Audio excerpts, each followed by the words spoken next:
अस्सलाम वालेकुम viewers, welcome to my channel kitchen with Asiya. Viewers, कैसे हैं आप लोग? उम्मीद करते हो कि खैरियत से होंगे। वीवर्स, आज आप ये देख रहे हैं कि कोई जले हुआ बर्तन, कोई जला हुआ पैन नज़र आ रहा है आपको, इस वजह से क्योंकि हम कुछ बना रहे थे और वो जल गया। ठीक है, तो मैंने सोचा कि चले इस जले हुए पैन को कैसे साफ़ किया जाता है, कैसे चमकाया जाता है, वो मैं आपके साथ शेयर कर लूँ। तो ये देखिए, ये चूल्हे पे मैं बना रही थी, चूल्हे पे भी गिरा तो चूल्हा भी यहाँ से जल गया और काफ़ी गंदा हो रहा है। तो मैंने कहा चलें आपको ये भी हम बता देते हैं, आपसे शेयर कर लेते हैं कि जले हुए बर्तन को, चूल्हे वगैरह को जले हुए वो कैसे साफ़ करते हैं। तो आइए चलते हैं, स्टार्ट करते हैं इसे साफ़ करना। और वीडियो को एंड तक ज़रूर देखिएगा, स्किप मत कीजिएगा, ताकि आपको सही से पता चल सके कि हमने इसे कैसे साफ़ किया। ठीक है व्यूअर्स, हमने जो है इस पैन में इतना पानी भर लिया जितना कि ये जला हुआ था, जहाँ तक, ठीक है, जहाँ तक ये जला हुआ था इतना हमने इसमें पानी ऐड कर लिया। अब हम इसे जो है ना बॉईल होने के लिए चूल्हे पर रखेंगे और इसे इतना बॉईल करेंगे ताकि जो है जो इसमें जलिया हुआ जो कुछ भी जला है वो अच्छे से निकल जाए। ये हम पैन चूल्हे पर रखने जा रहे हैं। चूल्हे पर मैंने रख दिया है, फ्लेम भी ऑन कर दी है। ठीक है, जला हुआ पार्ट जो है बिल्कुल पानी में डूबा हुआ आना चाहिए।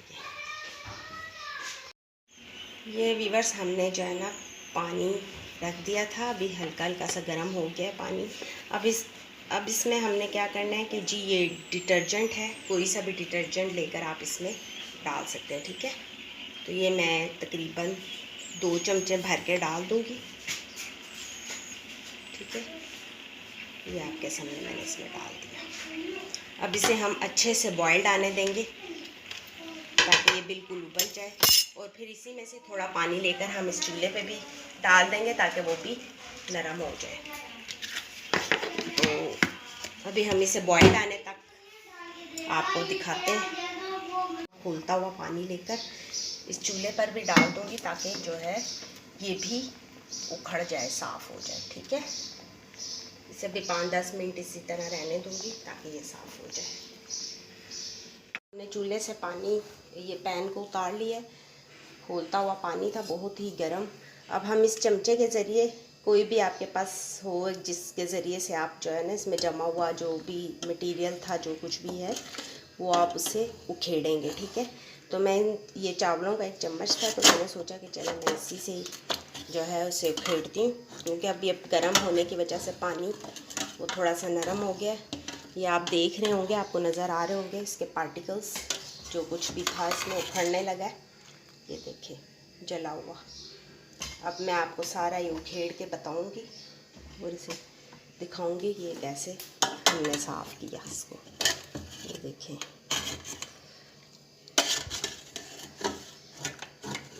इस तरह से हम करके इसको उखेड़ लेंगे।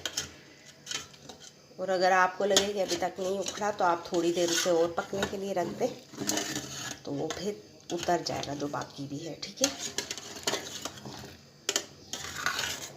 ये देखिए कितना मैल, गंद, जो कुछ भी जला हुआ था निकलने लग गया आराम से, आसानी से। इस तरह करके हम सारा निकाल लेंगे। व्यूअर्स, हमने इसमें से क्या कहते हैं, ये जो पानी आपके सामने डाला था ना सरफ डालकर, ये मैंने निकाला है।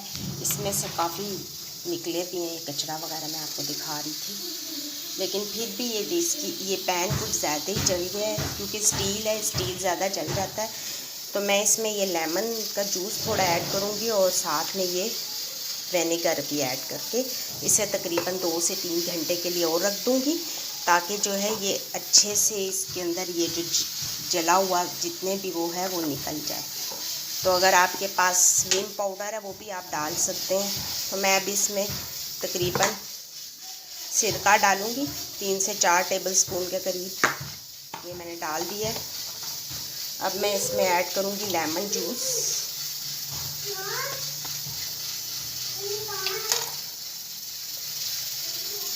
ये हम अच्छे से यूज़ कर देंगे इसमें, इसका जूस तकरीबन 2-3 लेमन्स का जूस आप इसमें ऐड कर दें।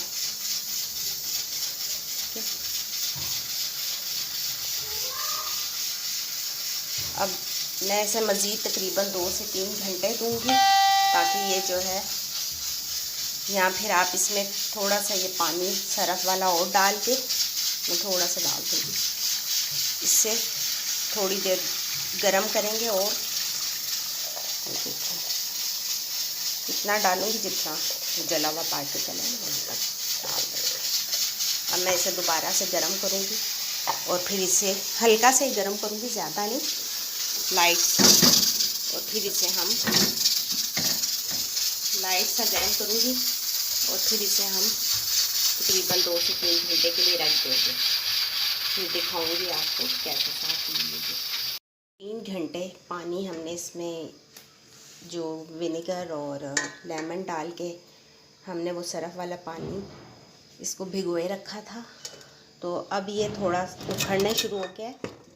ये देखिए बहुत ही ज़्यादा जली हुई थी, ये देखिए आपके सामने मैं इसे उखेड़ रही हूँ, ये इस तरह से उखड़ने लगा है। मैं इस वजह से आपके सामने ये कर रही हूँ ताकि आप ये ना समझे कि पता नहीं इसने पहले ही किसी चीज़ से उखेड़ के, और मेहनत लगेगी इसमें, कोई आराम से ये साफ़ नहीं होगी। तो सही बात बता रही हूँ मैं आपको, काफ़ी मैंने मेहनत की है इसको। अभी भी ये देखिए मैं छुरी के साथ, अभी थोड़ी थोड़ी उखड़ने लगी, मैं छुरी के साथ ही इसको उखाड़ रही हूँ, ये आपके सामने।